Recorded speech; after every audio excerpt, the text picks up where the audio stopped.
The NBA draft is just a day away, so today we're going to be going through my mock draft for the top 14 picks. Who are the Raptors really going to be looking to grab at 13th overall, and is it a good fit? Let's get right into it.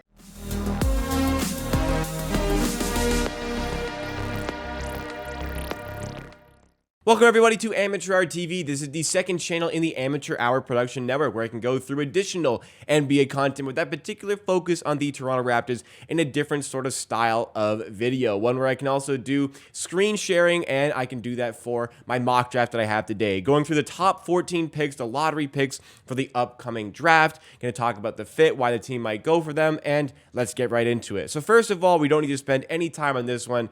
We've known all along that Victor Wembayama is the player that is going to be going first overall, and it's going to be to the San Antonio Spurs. We know all about him. 7'4" or 5" with almost 8-foot wingspan, ability to handle the ball, ability to shoot, all that. Yeah, clear cut first overall pick. Second overall, a little bit of a discussion here. I would certainly wager that Scoot Henderson is the superior player in this role.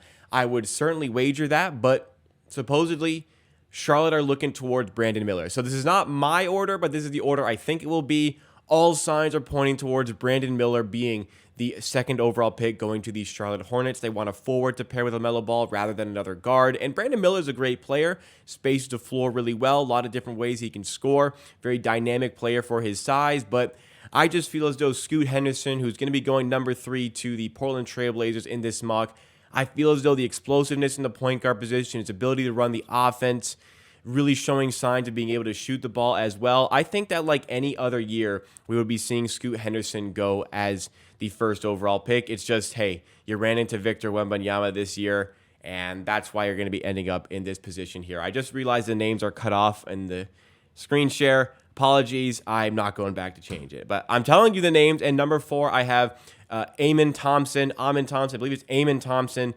Super high-octane athlete, needs to work on his shooting, but he is such a great decision-maker with the ball in his hands. He is by far and away the best athlete in this class. He's in a tier of his own when it comes to athletics, moves the ball really well, can score on the inside, rebounds the ball really well, great size for the position as well as overall feel for the game, mixed with athleticism, leaves him as one of the players with the biggest upside in this draft.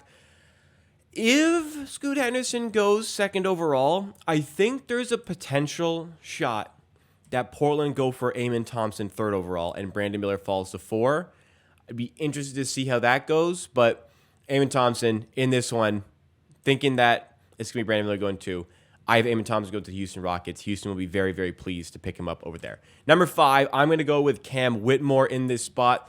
The betting favorite right now is Jarris Walker, but Cam Whitmore has been operating as the leading candidate for this position, and I'm going to leave him here in my mock draft. Cam Whitmore, I think, fits very well with the way the Detroit Pistons are building. Going with a forward here, a bit of a wide body, really strong player, really great ability to score on the inside. Needs to work on the shooting a little bit, but I think that's going to come for the player here. He is a great prospect for the Detroit Pistons to take on in this spot. Handles the ball really well, and I think he'll pair really well with Jaden Ivey and Cade Cunningham overall on that team, and the long-term upside as well of Jalen Duren. This position makes sense, and this fit makes sense for the Pistons. Number 6, I'm going to go with Osar Thompson to the Orlando Magic. They're going to be looking for guards in this one, and they're going to be able to get it with Osar Thompson. He's not quite the athlete of his twin brother, Amen Thompson, but he's still great athlete, a little bit of a bigger figure than his brother as well, but still moves the ball really well, is a slightly better shooter than his brother, just has a little bit less of that explosive capability in his game. But Osar Thompson, oh man, the further he falls, the luckier a team is going to get, and I think this is far enough for him to the Orlando Magic with the 6th overall pick.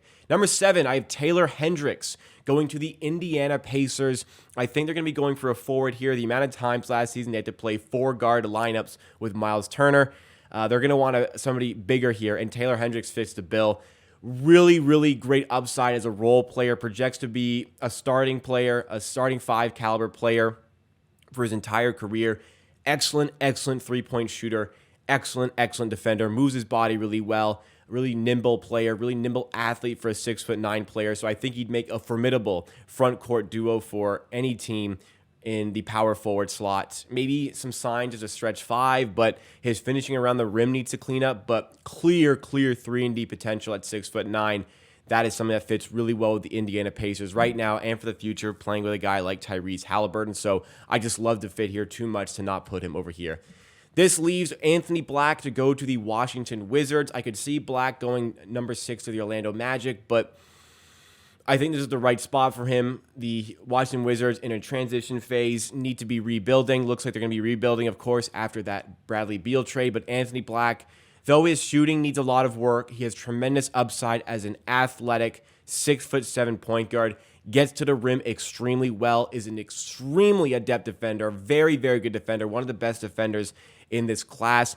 The hyper athleticism for the side gives him a ton of upside, a ton of room to grow. Great passer, great feel for the game. And man, if he can develop that jump shot, he's going to be one of the most dangerous players in this position. Love Anthony Black at number 8 to the Washington Wizards. Could see him going higher as well. Number 9, I'm going to go with Jarris Walker. He is the betting favorite to go 5th overall right now. I could see him going 7th as well. But Jarris Walker, very, very multi-tool athlete. He can play as a stretch 5. He can play as a 4. Even maybe could do some work as a 3, but he's listed here as a power forward. Very good defender. Very, very good defender for his size. Versatile, athletic. A lot of different tools to his game. Jarris Walker, I think, is a nice fit here for a Utah Jazz team looking to take another step next season. I think the fit here makes a lot of sense, and Jarris Walker, I think, has some great potential. Number 10, going to go with a big man here with Derek Lively to the Dallas Mavericks. Derek Lively has potential to be a very good rim-running center for the future. Maybe not quite NBA ready, but very, very good defender. Blocks a ton of shots, and I think in a system where they're using the pick and roll a little bit more, we'll see a scoring uptick. And in this scenario here, we're talking about playing with Luka Doncic, so pick and roll dominant player, and I think that will feed into Derek Lively's game. He plays above the rim, very, very, very big lob threat, and had a little bit of a showcase in high school being able to hit the 3 ball. Didn't show it in college, but maybe that can come back at some point. But regardless, a guy who can play in the dunker spot, a guy who can play in the pick and roll and protect the rim really well. That's kind of what the Dallas Mavericks need right now. So the fit here is very, very good for Derek Lively to go to the Dallas Mavericks. Number 11 on the list, Grady Dick to the Orlando Magic. Orlando really do need some guards here. I think this is the perfect player to space the floor for the likes of Franz Wagner and the likes of Paolo Banchero on this team. Grady Dick is the best shooter in this draft, especially off the catch and shoot. Maybe not quite the best movement shooter, but the best catch and shoot threat 100%, and best overall shooter from 3 100%. He is super dynamic in the transition game, whether it's cutting to the rim, whether it's shooting the 3 ball. Very good cutter. Very good at getting himself his 3 ball shot, like whether it's off the catch, but he can pump, one dribble drive, hit a mid-range shot, pump, take a step to the side, hit a 3. There are so many different ways he can find his 3-point shot, and that is so important for a player not to be one-dimensional. Grady Dick is far from one-dimensional. Also a good playmaker on the offensive end. The defense needs a bit of work. He's pretty slow-footed, but I don't think it's disastrous levels of defense, and I think that this spacing, once again, provides players like Franz Wagner and Paolo Banchero exactly what they need. I think Orlando, it'd be a mistake to let him fall any further than 11, and I think the Raptors would want to snap him up at 13 if he did fall any further. Number 12, I have Bilal Coulibaly going to the Oklahoma City Thunder. Wow, Bilal Coulibaly is an interesting player. An ESPN mock draft had him going as high as 9, which shifted some of the betting odds on him. But right now, the betting odds suggest he's going around 11.5. That's what they have him at. So 12 here, I guess, kind of fitting there. I think it could slip even further than that. So I personally like the over 11.5 on Coulibaly. But why I think the Oklahoma City Thunder could use a player like this and should take him in this spot, they've got a young team. They've got so many draft picks coming up. I think they have the opportunity here to gamble on some of the highest upside in the draft. This is one of the best athletes that we have here. Super, super raw, but very good two-way player. Super, super athletic. Doesn't have the best basketball IQ, but can you find that stuff along the way? He's an excellent defender. This is the type of player the Raptors would typically want to draft. Two-way, lengthy, big wingspan, athletic forward.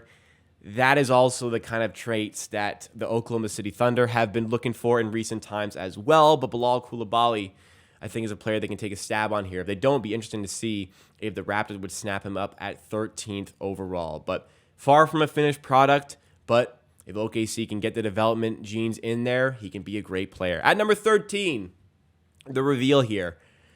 The Raptors, in this scenario, should be taking Cason Wallace at 13th overall. 6'4" point guard, the best perimeter defender in this class. And on the offensive end, he is no slouch either. Handles the ball really well, initiates the offense really well. Very good at penetrating the first line of defense, getting inside, moving the defense around. Good passer, good finisher, and good jump shooter. Can score on all three levels. Cason Wallace is the best fit for the Raptors in this spot. Really am a big fan of this prospect and think the Raptors should go with him at 13th overall. But if they go in a different direction, I'd also be fairly happy with the 14th overall pick here in Kobe Buffkin, who I have going to the New Orleans Pelicans. And I think any team in the lower parts of the lottery would be happy to take Kobe Buffkin, a very good athlete, 6'5" point guard, very lengthy, can score on multiple levels. Good at shooting threes, good in mid-range, good at getting to the rim, good playmaker, runs in the pick and roll very well for his size as well. It allows him to be a good defender. A lot to like about Kobe Buffkin as well, and a lot to like for the Pelicans to want to take him at 14th overall. Couple players that just missed a cut for my lottery mock draft here. Some guys I think could also slip in. First of all, Jordan Hawkins, the best movement shooter in this draft. If you're looking for a specific role player, a guy to play a specific role as your movement shooter off the bench, or maybe as a fifth man in your starting lineup, Jordan Hawkins could be that guy. I could see Oklahoma even taking him at 12th overall. I could see him even going maybe a little bit higher if a team wants some more shooters like the Dallas Mavericks. We also have Jalen Hood-Schifino, pick and roll expert, amazing shooter out of the pick and roll in mid-range, amazing passer out of the pick and roll, pretty solid defender, 6'5", 7 foot. He's a big wingspan. I can't remember the exact wingspan, but he's 6'5", 6'6" with like a 6'10", 6'11" wingspan. It's a big point guard. And I can see the Raptors even taking a stab at him at 13th overall, but he's in lottery considerations as well. Keontae George, some people have him mocked to go to the Raptors at 13th overall. I'm not sold on this player. Big-time shot maker, but not enough rim pressure for me. Not efficient enough for my taste based on the way he plays and the lack of athleticism based on the way he plays. Just the overall efficiency could stand to improve, but don't be surprised to hear his name called in the lottery either, and don't be ultimately surprised if he ends up on the Raptors either. Also have Nick Smith Jr. He's fallen off on a lot of people's draft boards, but I still think the upside could land him a spot in the draft lottery. I just don't think that is going to be the case. But there you have it, my draft lottery, or my mock draft for the NBA lottery picks. What do you guys think? Who do you guys think the Raptors are going to take? Who do you think is going to go in which spot? Let me know all your thoughts and opinions and comments down below. But that is it for me for today. Thanks so much for watching this video on Amateur TV. If you did enjoy, make sure to hit that like button, subscribe for more content just like this. Around my head are the other channels in the Amateur Art Production Network and another video that you may want to check out. So go over there and hit that one, and we'll see you again very soon for another video on Amateur Art TV.